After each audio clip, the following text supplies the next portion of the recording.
Ever wondered about the secret to youthful, radiant skin? The answer might surprise you: skin peeling. This crucial process aids in skin cell turnover, maintaining your skin's youthful glow. Now you might be wondering, how can you safely perform skin peeling at home? Stay tuned. Skin peeling at home can be safe and effective if you follow these steps. First, begin with a clean canvas. Wash your face thoroughly using a mild cleanser to remove oil, dirt, and makeup.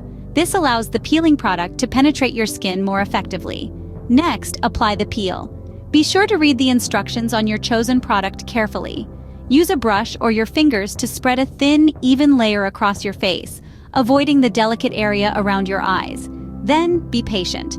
Let the peel work its magic for the specified amount of time. This can range from a few minutes to half an hour, depending on the product. Don't be tempted to leave it on longer than recommended, as this can cause irritation.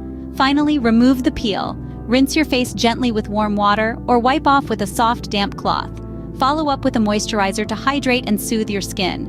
Remember, gentle is the key. Never rush the process. Let's quickly summarize the key points we've discussed. Skin peeling is essential for youthful radiance, and you can perform it safely at home by following our guide. Always be gentle to avoid mistakes. With these tips, you are well on your way to achieving youthful, radiant skin right at home. Remember, your skin is unique and deserves the best care. Happy peeling!